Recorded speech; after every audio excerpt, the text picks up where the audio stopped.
survivors. We're located in Wilmington, North Carolina. We're free from the plants, free from the floss. We're survivors. Come find us.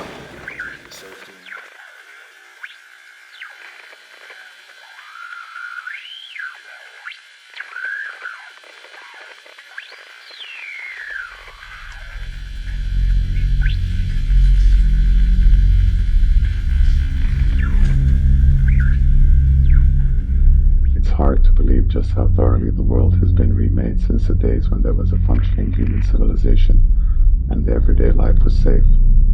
It's been a handful of years, maybe 5 or 6, we've lost track, since the so-called green invasion swept the globe. You can still remember life before that time, but the memories are starting to fade. Once you used to wake each morning thinking maybe the whole thing was a dream.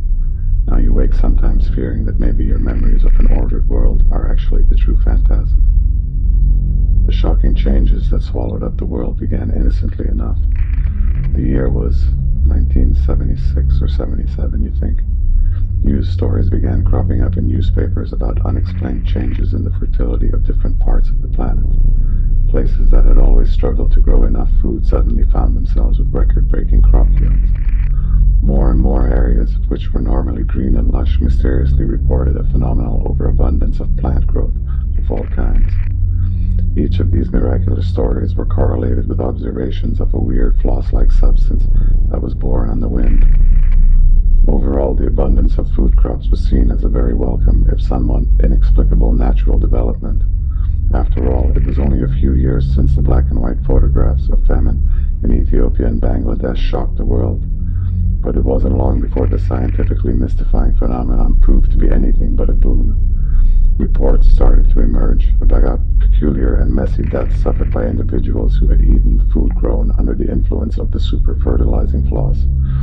Pictures began circulating of men and women who had been found dead, with thick ropey tendrils of roots bursting out of their abdomens and chest.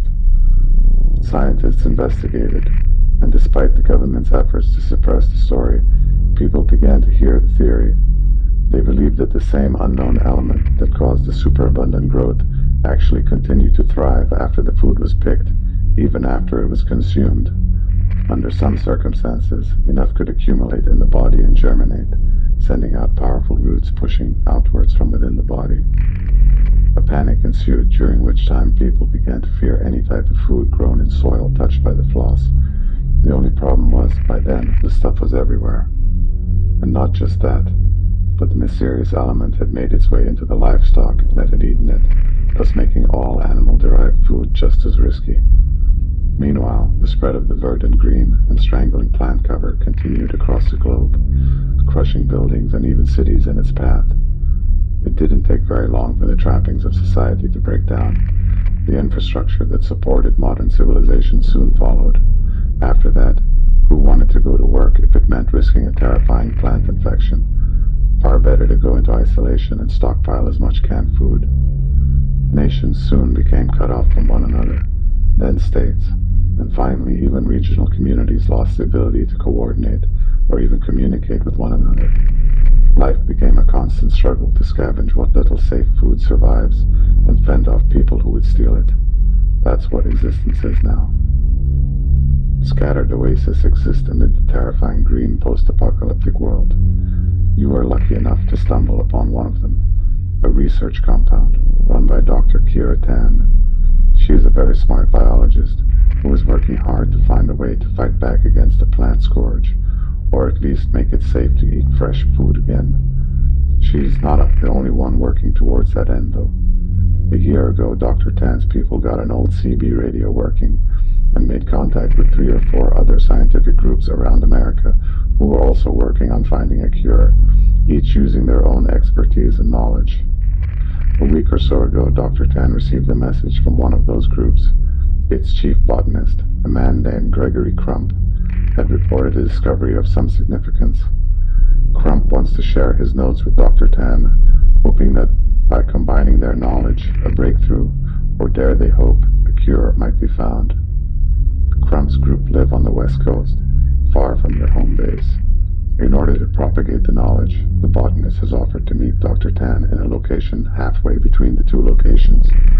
That's a small farming town called Colden, Kansas. Making the road trip is a dangerous proposition.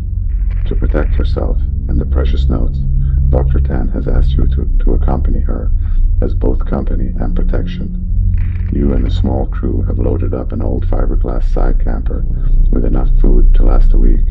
Attach it to a sedan DeVille and hit the road, bound for Colden. Anybody hearing this message, we're located in Wilmington, North Carolina. Food from the floss, food from the plants. We're survivors.